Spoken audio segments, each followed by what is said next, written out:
Welcome to the presentation today. My name is Douglas Gabriel. I'm with John Barnwell, author, Rosicrucian scholar, Grail scholar, and the person who's been correcting me for 50 years.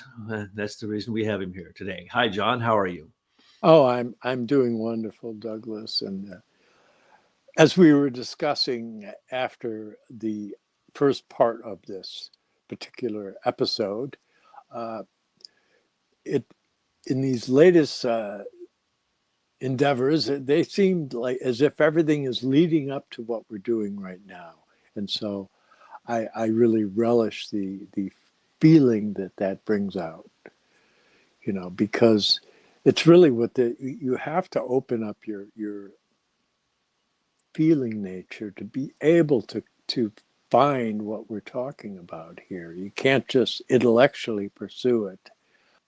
So you have to leave all that at the door because it won't really get you there. And when we start to delve into the work of Rudolf Steiner, what we're confronted with are things that are based on realities, things that have actually taken place, individuals that have actually existed, historical events that actually occurred. And so it starts to become a profound experience because you're connecting with something that really does exist, and which has an interesting aspect of it because Rudolf Steiner was really unfamiliar with the Bible as he was a young man. He was an altar boy for a time, but that he said he never really came into contact with anybody that was particularly specifically religious or what have you. And so he was never really confronted with unlocking the secrets in the Bible, so that when he began to have his own personal experiences, then in retrospect, he went back to the Bible and he would find that it was there. It's just that you had to be able to separate things that are there as kind of initiation content that's representing a certain spiritual soul transition point for the characters in the story, or whether it's an actual story element. And so that's kind of the sifting that one has to do. And he also adds that the Bible won't really be fully understood until the end of Earth's evolution. Those are such great points, and it leads into what we're talking about today, which we don't discuss ahead of time. I always like to surprise you, John. I like to, at some point in the talk, surprise you. So maybe this will surprise you.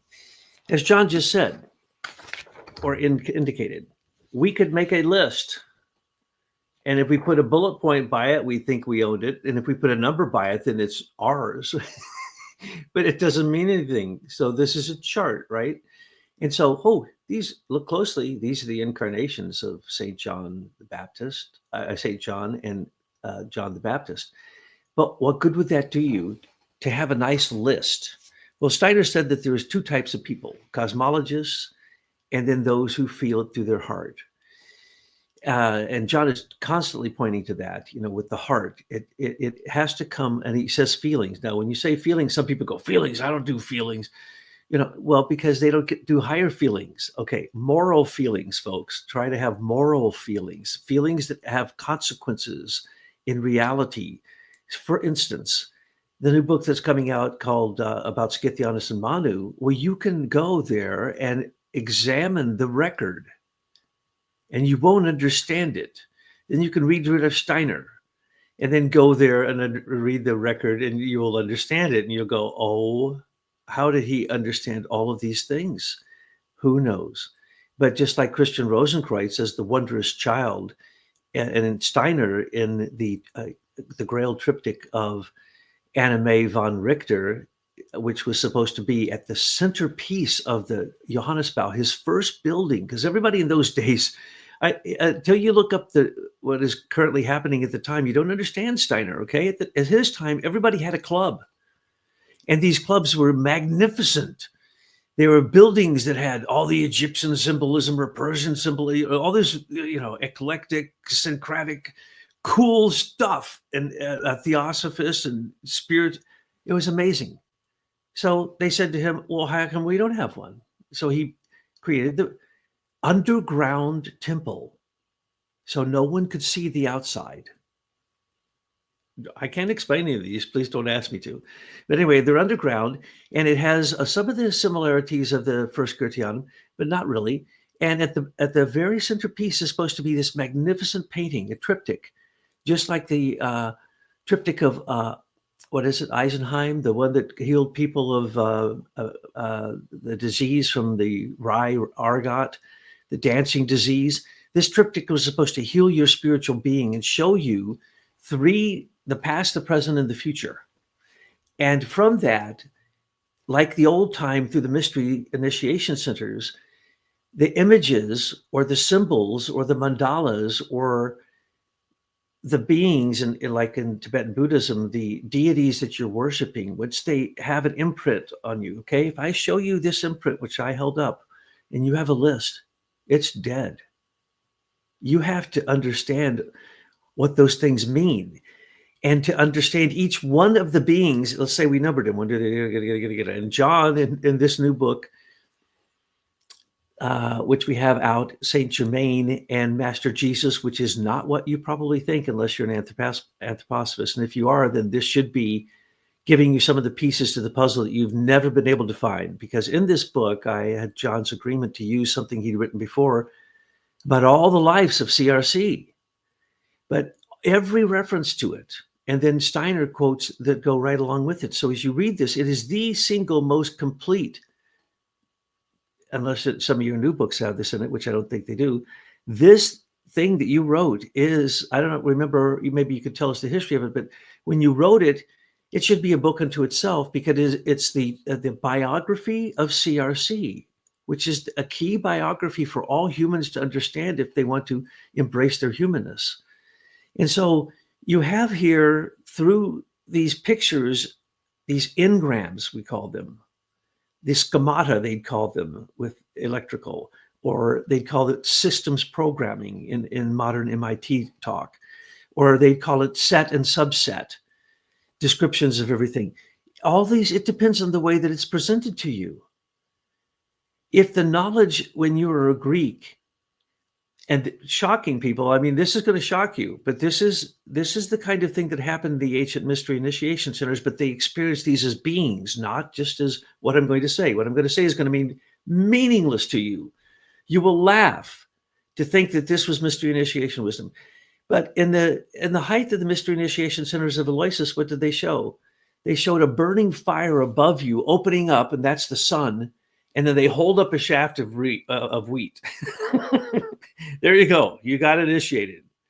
But what you're supposed to take from that is that you and the moon and Adonis and all and Persephone and the springing of life and Demeter's gifts are all in relationship to the sun, and we are the mirror of the sun. So they were whispered in their ear, the mystery. Hey, John, you're a mystery initiation member for Aloysius. You do know that the moon is the reflection of the sun, right? Now, a third grader would look at you and say, you're retarded. But the third grader has written off the sun and the moon in that, because scientism has taught them that everything's material. The heart is a pump, the brain is a computer, and the rest of the body, they don't understand at all. But anyway, what we have here is the engrams. So with this grail triptych, this picture, which became the grounding point for this new book, Saint Germain and Master Jesus, because we taught about these things before, but not in this way. We never gave out the inner core secrets. As a matter of fact, the charts I've held up, those are incomplete charts. And John doesn't go for incomplete charts. So I have the handwritten in complete charts from the book. But as you read this, it isn't about making a chart.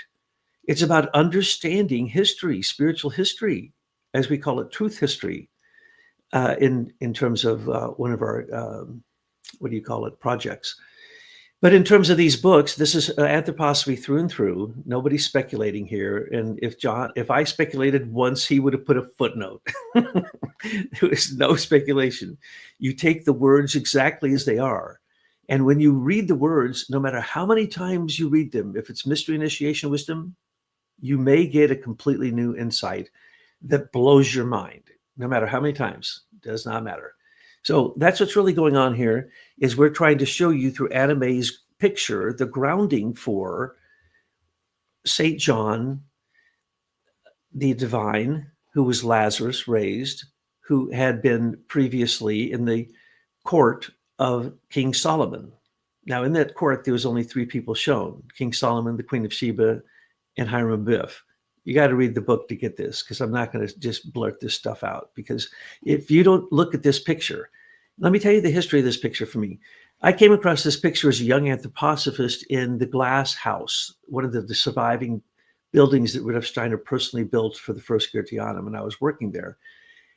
And when I saw this, I asked people, what is this? And they said, oh, that's Edith Marion's picture. And I go, Edith Marion didn't paint this way. It blew my mind. I didn't understand it.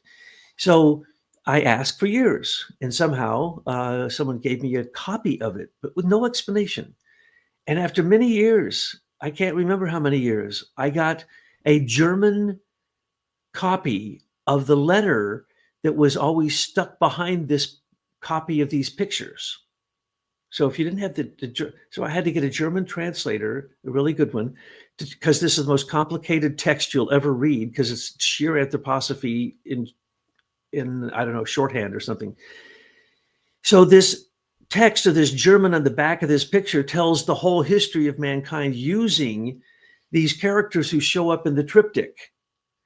In the past, underneath the cross of Golgotha, the mystery of Golgotha, and in the future, when the 12 initiates are standing around the wondrous child who becomes Christian Rosenkreuz, who basically is us, and all of us have access to. So I'd look at this picture. I'm sure you have stories of when I was obsessed with this, and I tried to figure it out, and you have to use a magnifying glass, and just terrible copy, and I couldn't quite figure it out because I didn't know who some of these people in this were, right? And one day I come across the German, get it translated, and I start studying. I go, holy cow, this is the whole history, the whole spiritual history of humankind right here. It's exactly as somehow I got that phrase, whoever, that the whole history of the world is standing beneath the cross, right? Well, it is, because these people are reincarnated beings working with spiritual beings, working with what Sergei Prokofiev, correct me if I'm wrong, John, calls the subornal, the connection of different realms together until pretty soon, how many beings are in that being? Distinct, different beings, from avatars to angels to past incarnations of some of the highest masters to the original Adam, to, you can't hardly figure this out unless you spend a few decades thinking about it. And then when you do, it gives you what Rudolf Steiner says all of anthroposophy gives you: confidence to be able to look wherever you look and see through the outer appearance and see what is behind, what are the, what doctors would call what we see the symptoms. They never go for the cure. We're going for the cure. What's behind the physical world? And that's the mystery of the Rosicrucians. So in this picture of we'll just call her from now on Anna Mae. In Anna Mae's picture, we put it twice. And what happened was we found also a letter by Margarita Hauska. And Dr. Hauska described, and it's complicated, right, John? I can't even describe this part. It's like a letter talking about somebody who's talking about what was on the back of the letter and then talking about another letter from Anna Mae confirming it. So anyway, we give you the full history of this picture. There's been, Adrian Anderson did a book on this picture, but hardly anybody else ever addresses this picture. But Steiner considered it the centerpiece of the Johannesbau, the two Johns, John the Baptist and John the Divine. And when you understand this, that's the secret mystery of the Rosicrucians. That's why when I'm reading these things of Steiner, I'm going, holy Lord, John, I happen to know some third degree Masons who have studied all the degrees of all the different forms of Masonry. And here it is, Steiner giving us finally the picture of what it is that all these traditions seem to miss, the central core of and he turns it into practically, He calls it, what's that called? The temple legend, right? So if you study the temple legend, you understand that you are Cain and Abel, you are Solomon and Hiram Abiff, and the woman standing between you, the Queen of Sheba, is like your karma. And the whole thing that rests is the Holy Grail. So the Holy Grail, again, in the past was this agreement between the Hebrew people, Solomon, and then Hiram Abiff, who was actually from the king of Tyre, came to build his temple. When you understand this story, it's the Grail, okay? That's the Ark of the Covenant. That's the child of Queen of Sheba. And then when you see under the cross, if you can figure out who all the beings are under the cross, you have Steiner's Christian cosmology in a picture. And when you go to the future, you or me nor nobody is going to understand what Steiner was really communicating there, because it's an image that is for the next, as I said before, 36,000 years. That is a prediction of what human beings will become. So as you stand before this picture, it would blow my mind. And as I studied it, it took, I don't know, 10 years of studying it to finally say, oh, that's what he's trying to say by all of his lectures, and everything is in this picture. And I don't know an anthroposophist besides Adrian Anderson who's ever addressed it. Besides you. Yeah, well, it was, if you look at the history of the painting itself, it goes back to that Munich mystery drama and the performances from 1909 to 1913. And it was based on these indications of Rudolf Steiner, and it was originally planned, as you said, for the Johannesbau, but intended later on for the first Goetheanum. It was given to the Hamburg Waldorf School after World War I, but during World War II, it was destroyed. So there are replicas of this particular piece of work that have circulated for ever since then. And fortunately, we've been gifted with that wonderful translation by Sonja von Humrick that gives us the narrative that goes along with the pictures. So we see that we have principal individuals in this whole mystery of Golgotha series of events that gives people a imagination to work with, that you can live with these images, and they can unfold in you as time goes by. And hopefully, after you've lived with the images long enough, they enter into your feeling and affect the activities of your will. And so that's the beauty of having basically three synoptic gospels, that they work on you in a threefold way. They give you the three pieces that are necessary to unlock the secrets of the Temple of Wisdom. And so what in the story of Hiram Abiff, what you have the three ruffians. Okay, well, that's kind of the rough way to go. You got these three ruffians who decide to take you down because you won't give them the secret word, the password. They want to know the password. But they can't get it by those means. And Solomon knew they were going to do that, but he stepped back and let it happen. He didn't stop it. And so there was once again this karmic event that occurred that has been kind of the bane of the evolution of the mysteries from the Old Testament since that time, carrying forward the whole drama with Cain and Abel. And it took the incarnation of Christ to reconcile these diverse streams of mystery wisdom, and the mystery of Cain and Abel, and the mystery of the two families and the two mothers and the two Jesus children. And so you have, like I was saying in the previous episode, that you have the Nathan Jesus passes away at around 12, and the Solomon Jesus passes on at that time and enters into the Nathan Jesus. And while he's in the Nathan Jesus until around age 30, he's developing these vehicles so that they could be the most perfected recipient of the incarnation of Christ at the turning point of time that occurred during the baptism by John the Baptist. But there's also the other aspects that are addressed somewhat within the triptych, and that you have that the mother of the Nathan Jesus also passed away.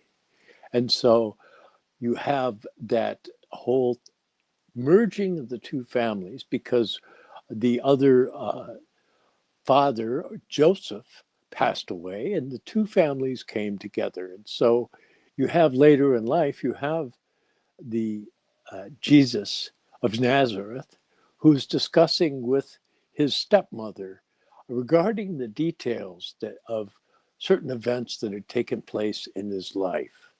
And it's through being able to reflect with her that he comes to a deepening of his relationship to all these various events that occurred within his life, including his encounters with the Essene Brotherhood, who as a symbol wore a little hammer around their neck.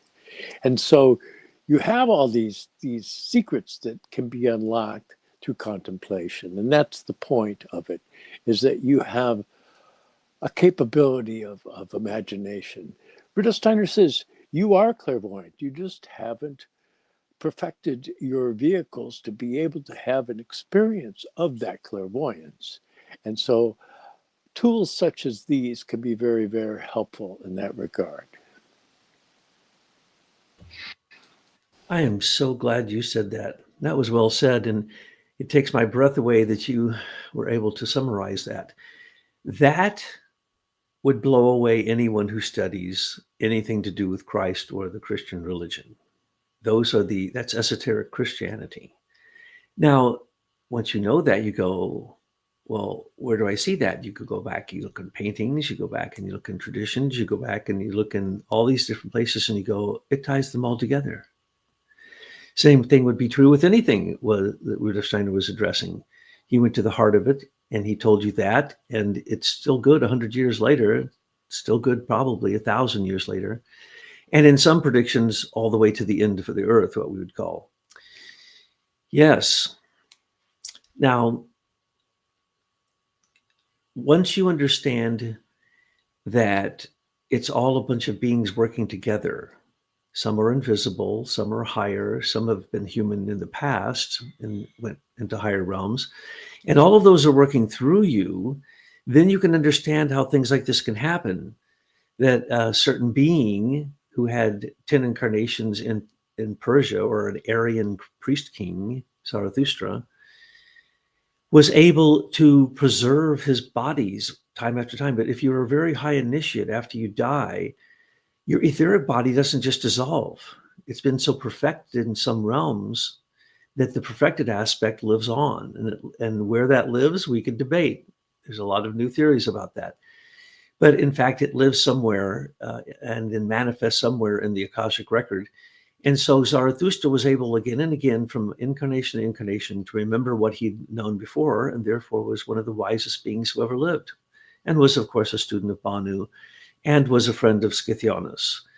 And in a way, was the closest human being to the Nathan Jesus child, who would be the Jesus of Nazareth, the Essene community. He was the closest being to Jesus of Nazareth. And then he overlighted him. He didn't just go away. Just like his etheric body in the past was able to be preserved, he actually overlighted. I'll use that word. There's a lot of different words for it. But he was available for, but did not come into the space of that being who now, after using that intelligence for many years from age 12 to 30, then allowed the Christ only for 3 years. Now that's a being that is so high that there's no words to describe it. And that's at that point, I'd have to defer to John also and say, is there any way you can describe this? Because, it's a solar being, but that's just the footstool upon where this being came from. That being came from higher hierarchies, and the highest Trinity, the Holy Trinity. And that being came all the way down through the hierarchies into humanness, and now is going back up, and like the water and the ocean, it's carrying all the boats with it as it rises. And so as we're trying to replicate that, and we know that the perfected vehicles of some of these beings are left there, and then we look at Zarathustra, we say, oh, so he stayed later and overlighted. Well, the same was true for the being who was not only, well, who was the original Eve we talked about in the last video. That original Eve had a child, and that was the original Adam, and that was the child who was born in the Essene community and kept that body throughout life because it was the purest body there ever was. So when they say immaculate conception, yes, she was immaculate. And later, when you called her the stepmother, and that's exactly the word, the stepmother of Jesus of Nazareth, who took on, who the body of Zarathustra left, the ego body, and the nature of the Christ came into, that mother was overlighted. But she wasn't just overlighted by one being. She was overlighted by an entire hierarchy called the beings of wisdom, called Sophia. And that overlighted her. And she also was overlighted by the being who was the original Eve. And the Hebrews called her, would have used the word Kadmon, Eve Kadmon, as Steiner used the word Adam Kadmon. There was also an Eve Kadmon. So these two pure beings, through immaculate conception of a spiritual nature, created a body that had never been here before. It had to be pure, or else it could not be the vessel for the Christ to incarnate in. And it was so pure and so had lacked previous earth incarnations, it was like an empty vessel, that Zarathustra could move his intelligence from his ego into that body and make it available for that being instantaneously. And then that being had all that wisdom that had been accrued. Well, don't forget the Eve being, the mother who was with Christ during his 3 years of ministry. That being, Eve, also had a history. And she had a history that wasn't unlike the being of Adam, which is also told in this book and is told in Steiner's Christian cosmology. But anyway, this being Eve was overlighted by the original Eve that was kept in heaven and then came down once and only once to incarnate, to birth this body that was perfect. And then she overlighted the mother. So she had a subornal connection of such a hierarchy, that's so high you can't describe it. It's all the wisdom that created the entire cosmos happening at once, completely self-aware. Okay, well, that's who that being was. If you can cognize that and your head didn't explode into plasma, or the fiery tongue of the Pentecost didn't burn on top of your head, you're lucky. Because if you understood it totally, you'd probably just burst into flames, because you can't understand that rank. Well, that rank came down and literally overlighted from the angelic realm the mother, who was Eve reincarnated. So this isn't just about the male line, Adam Kadmon, and it's not just about Eve Kadmon. It's about the new Eve, which is the Eve Sophia. And that Eve Sophia would have known all the wisdom of Isis, and all the wisdom of Inanna, and all the wisdom of the Shekinah, and all the wisdom of all the great goddesses. And also had passing through her at that time consciously, and this is never mentioned anywhere, and even saying it, I don't know who will understand this, but the being Anthroposophia is an invisible being, Steiner's described. He says, he said this to his followers and they freaked out. He said, she's right here in the room with us. They're all looking around. She's an invisible being, and every time you take a spiritual step, she steps right through you and helps you take that step up, and understands it and records it in the Akashic records, and their eyes are popping out of their head. He literally called this being down during the Christmas conference, and nobody understood what he was talking about, and almost no anthroposophist talks about the being of Anthroposophia. Well, we do, because Dr. Tyler Gabriel talked about it in the trilogy of the Gospel of Sophia and explained it in a female understanding of anthroposophy that had directly to do with encountering beings, and also the spiritual path of initiation, self-initiation, that you'd go through if you were doing that, and explain how it even transforms your body. Well, that's what the third triptych is about. Steiner described what we're going to become in the future, but if I told you it, you would laugh and you'd say, that can't be possible. But he put it into one of these engrams, one of these images, one of these beautiful artistic images that showed us what it would be, but showed us that it had to defy time, because all the leaders of all the different cultural ages were surrounded around that being, right? They all had their own wisdom all the way back to Atlantis and probably before. And they were beaming it into the child, and the child was taking it all in and going, yeah, this is well and good, but I also need a syncretic version of this that I can teach for the future that's going to be the new icons. And so he was beyond all of them. And in the later incarnation, they all gathered around him and he taught them, instead of him lying there in this crystal coffin. Now, that's an image. Well, what does that mean? That's your future body. And we can go into great detail because Steiner predicts exactly how that will happen. And no one would believe it if I told you, but it does have to do with plasma. And it has to do with changing carbon and transforming that carbon into other elements. And as you do that, that's what this being could do. He could take in everything that those great teachers in time had to teach in one place. But he also said this happened in the spiritual world. And he also said it happened in a place that he can't tell you where it happened. And okay, maybe in 10 years I'll understand what he meant by that. Matter of fact, I just got an image of what he might have meant by that. But anyway, we don't know what that means. Anyway, it was one of these initiations that not only went into, it wasn't only physical, it was physical, etheric, astral, and ego, and it went into the future, and it went into the etheric realm. Because in his next incarnation, this wondrous child who took all this in became Christian Rosenkreutz and got initiated again, as John said, through the chemical wedding. Again, good luck trying to understand that. I studied that for so many years, and I understand some of it, but some of it I can't figure out. And I know there's fantastic secrets, and one day I'm going to read it, and it's just going to explode my brain again, which is good. By the way, when I say explode your brain, you don't need the brain cells of materialism to think spiritual thoughts. And you don't even need your brain. You need your brain to be empty like a vessel. But anyway, so he gets initiated in the next incarnation, and he's got all these people that he teaches. And then there's the next one that everyone goes absolutely gaga for, and that is Saint Germain.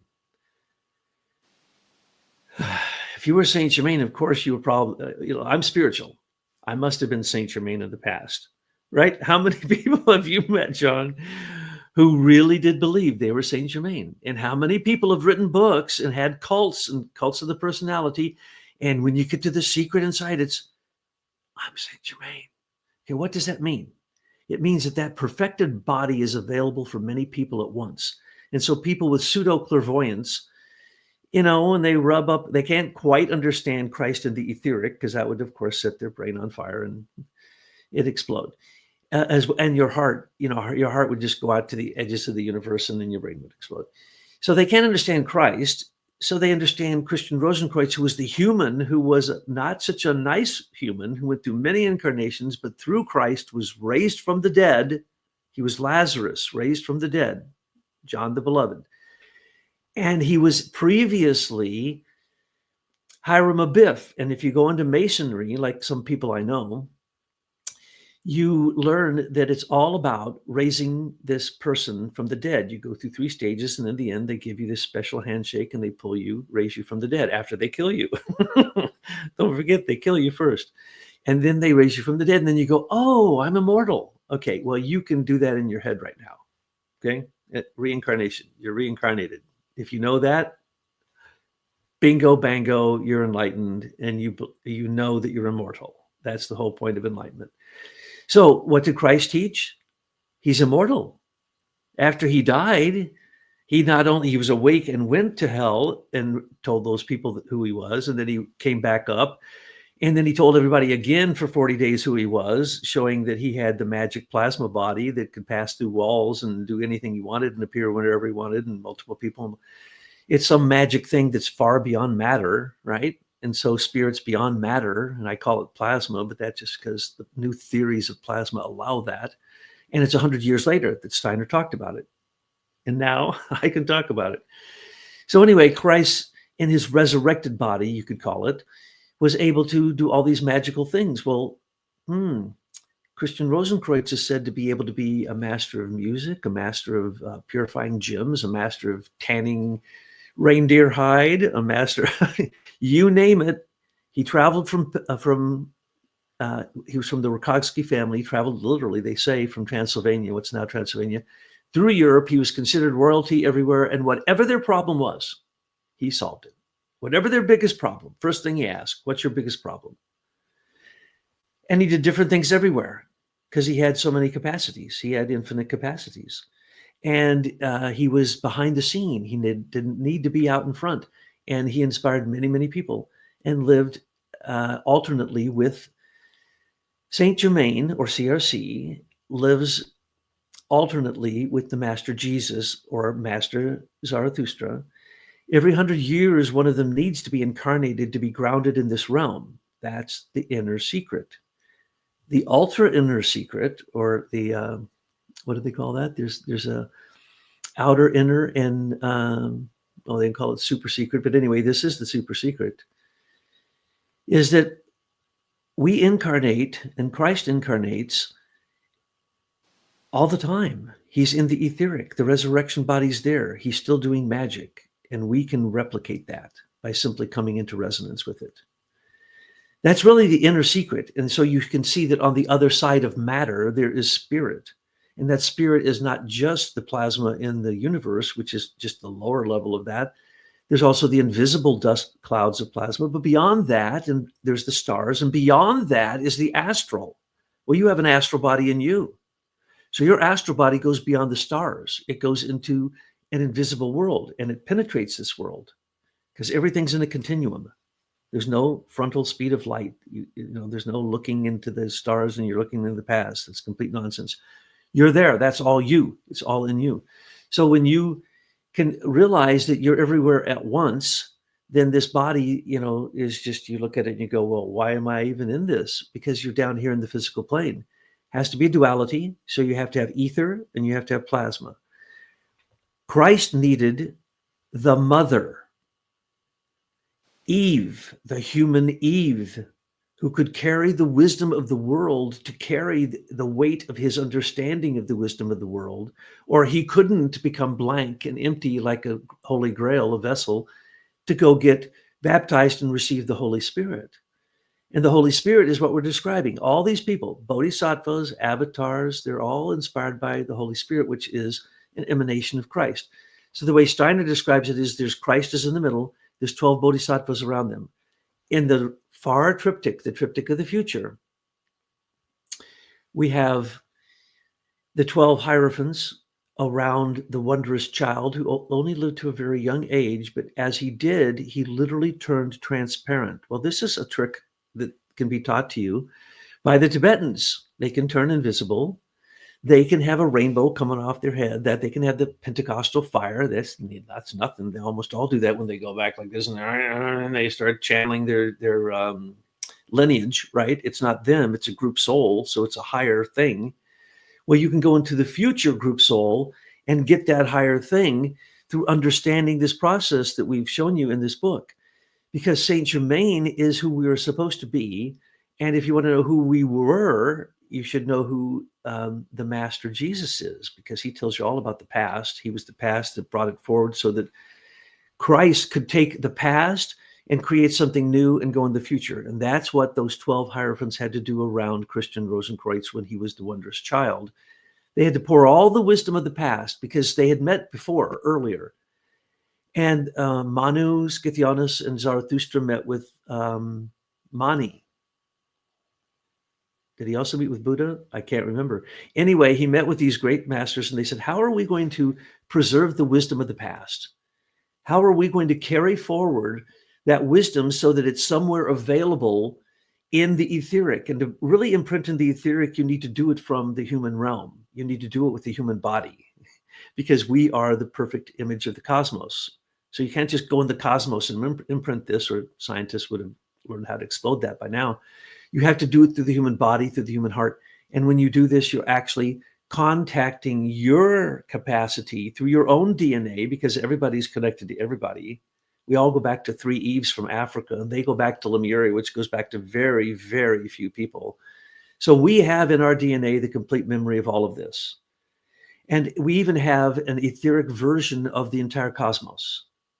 I won't go into that because that might be way too much to say today. Anyway, we have in the etheric body, it's the most perfect image of the cosmos, and also the place where we imprint our own astral memory.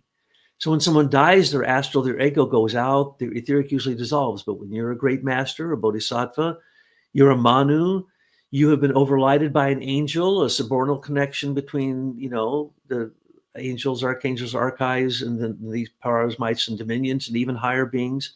When you have that in you, it is not wasted. So Steiner called that the realm of spiritual economy. So the spirit doesn't waste perfection. It makes a copy of it, because why? Every time that you do anything, you create an elemental force. If it's got a lot of elemental force and actually beings come in and start to serve it, both lower elementals and higher elementals, it goes on until you stop it. Now, if you're a high being and you created an elemental force that is a beautiful, perfect body of meditation, of concentration, of beauty, of grace, of harmony, of love, of compassion, all those things, and you have embodied that, it's not going to be wasted. It's going to be imprinted. Let's just call it in the Akashic records. And then it's there for you to use later, but you'll be different then. But it's there for anybody to use, because it's like it's like when Elvis Presley made his first album. You can go listen to it right now. Well, you can go through your heart, you can go listen to what Christian Rosenkreutz went through in that initiation, because that's what we are going through in this time.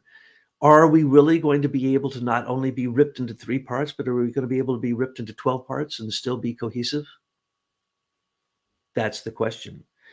Only with the help of a whole lot of other spiritual beings, some of whom were humans, some are bodhisattvas, some are ascended. But Christian Rosenkreutz stays right there at the threshold with Christ to help you across, because he's totally human. Christ became human. And also Sophia, through Eve, became human. All of them stand at the threshold, and many others, to help you dissolve your bad stuff and just focus on the good stuff and cross over and actually be awake in the spiritual world. Because you will be in the spiritual world, but if you don't dissolve your bad stuff, you're just creating a cloud around yourself. You can't see anything. So what we're trying to teach here are the deepest secrets. And the deepest secrets of the Rosicrucians, as I said in the last presentation, is to understand that behind physical matter is spiritual substance. It's not even substance. You can't use the word substance.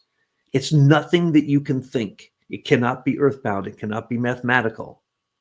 It has to be transcendent, so that you can say it's both earthly and cosmic, because that's what it has to be. It has to be a microcosm and a macrocosm joined. One by themselves doesn't even make sense. That's where the scientists look out the macrocosm and make up stupid theories. But if they could join the macrocosm with the birthing child in the mother's womb, as Steiner said to do, and put astrophysics right alongside the study of embryology, and you connected macrocosm and microcosm, you would actually be able to do what the Rosicrucians said was the secret teachings that emanate from the body of Christian Rosenkreutz. Yes, and you can carry it a little further.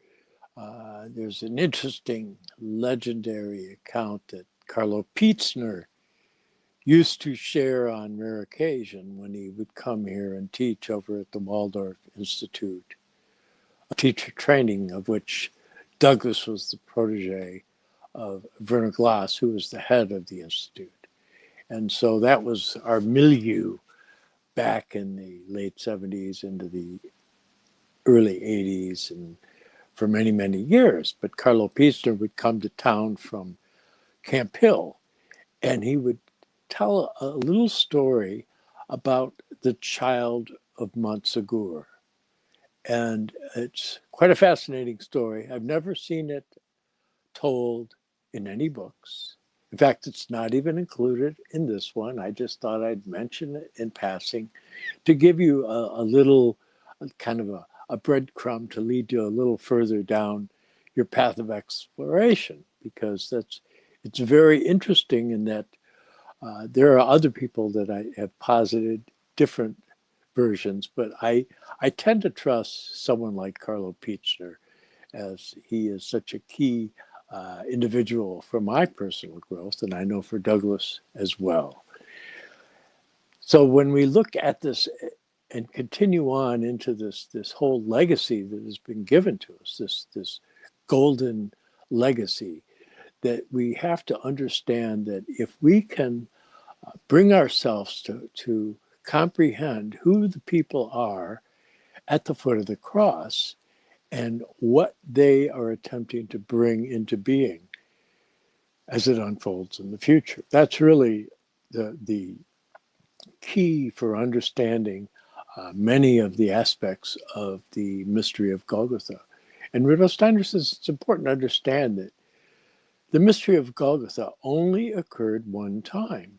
He said, just like on a scale, you wouldn't have 2 points. You have one center point that serves as the point of balance for the scale.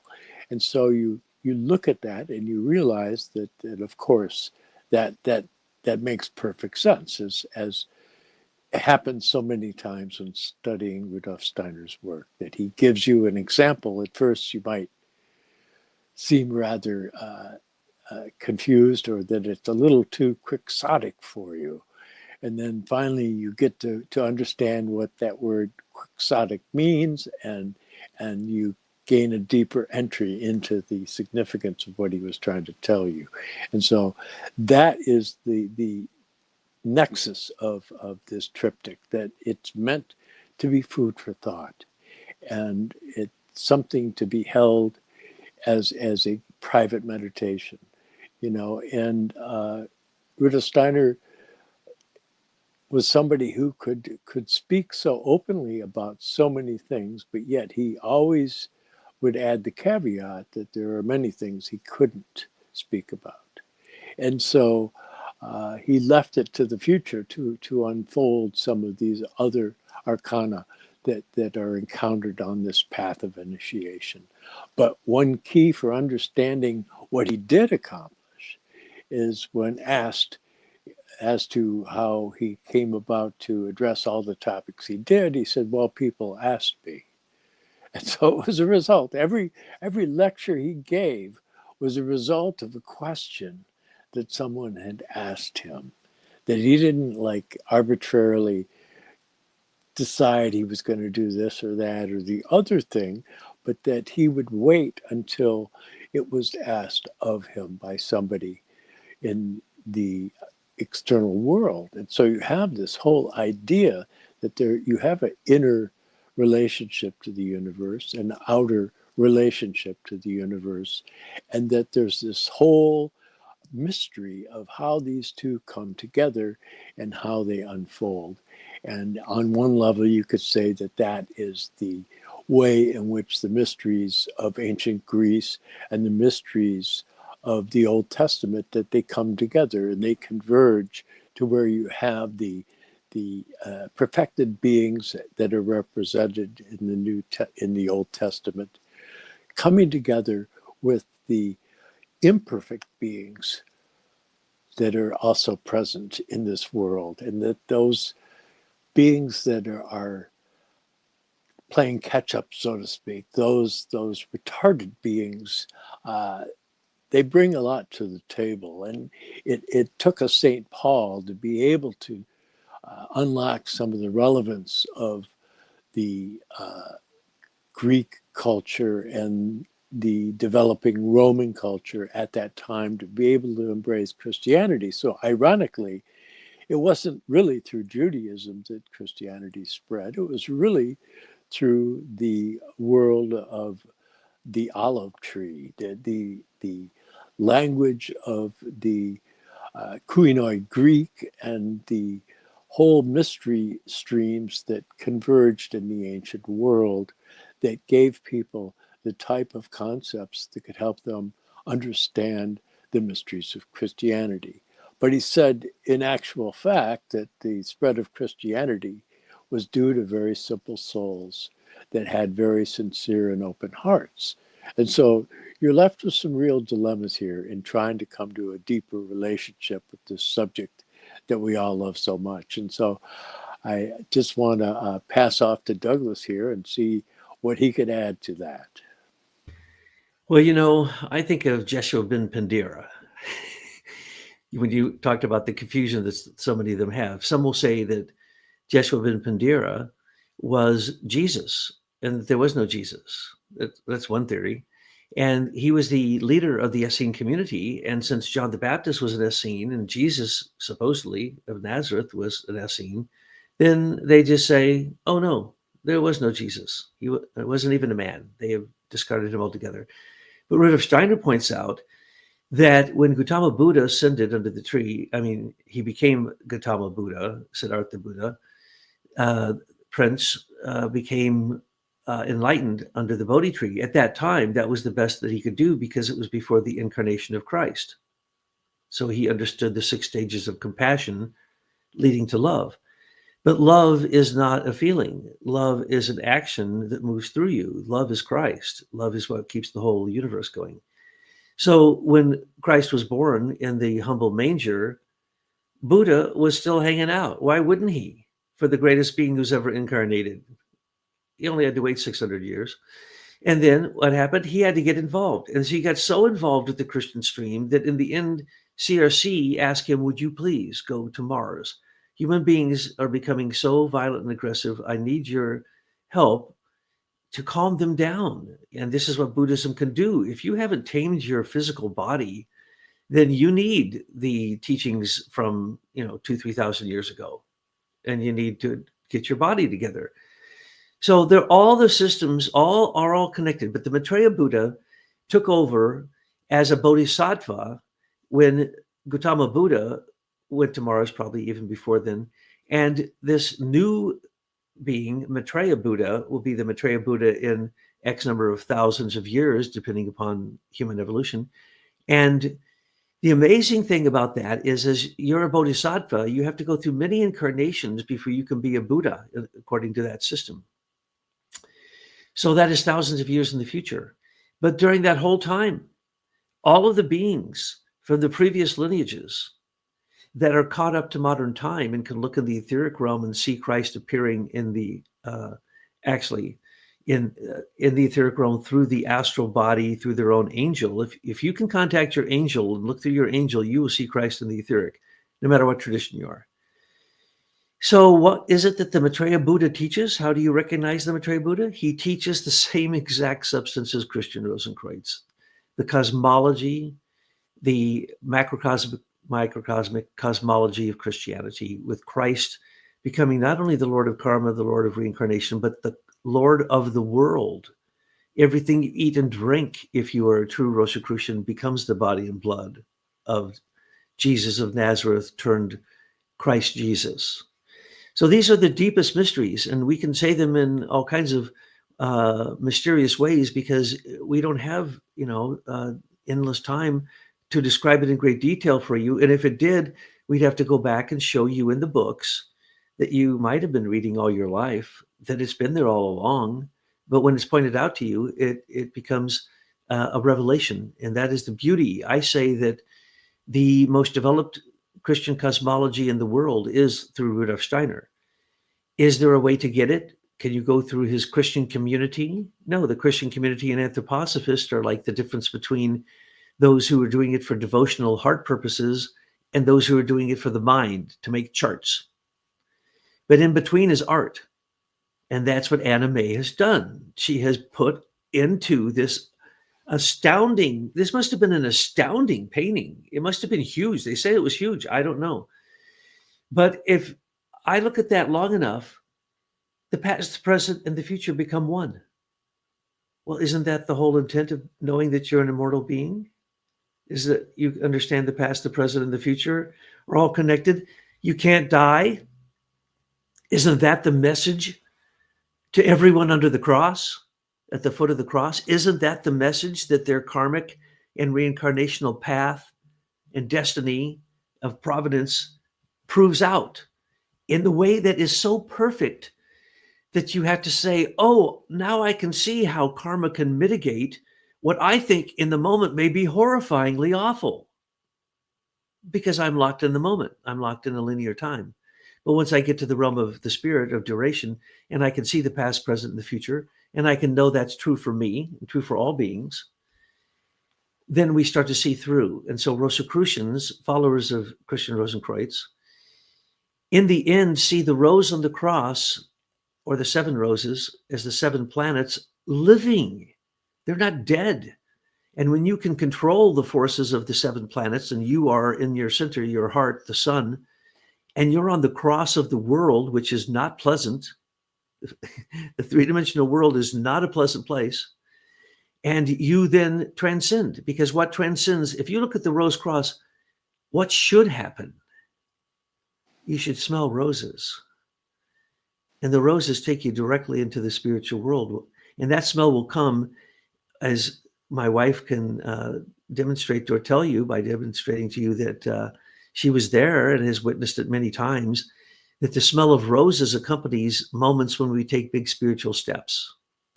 So the living cross of the rose on the cross is, in one image, really what the triptych of anime is trying to get across.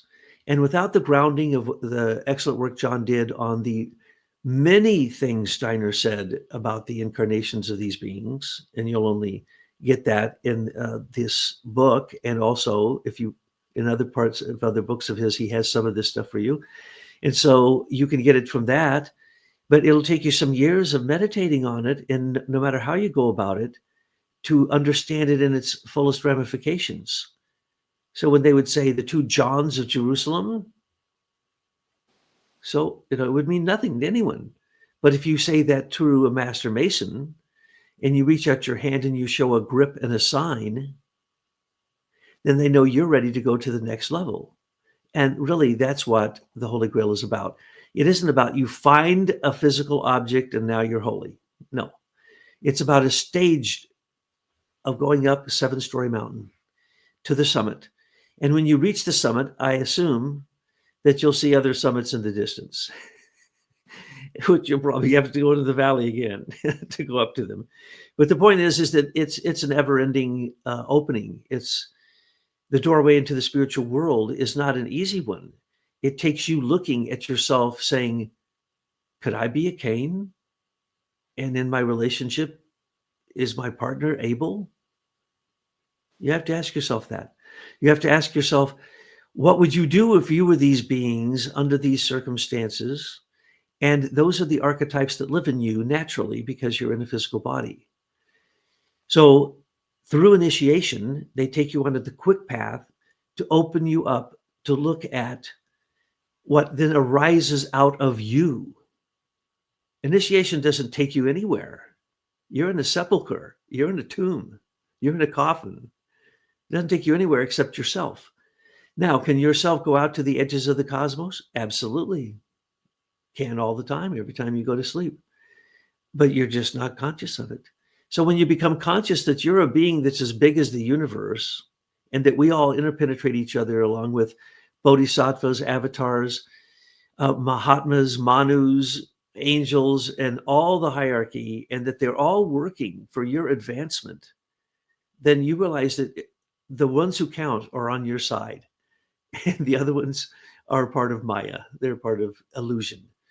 And what we're trying to show you is that you are on this path at one position or another. So why not find out what the path is about and where you're going? And keep in mind that at the mystery of Golgotha, Christ was crucified between two thieves, or some say a thief and a murderer. But keeping in mind that he also turned to one of them and said, you shall be with me today with my Father in heaven. So there's still hope. So I hope that you live with that and that you feel as honored as I am to be able to share these moments together.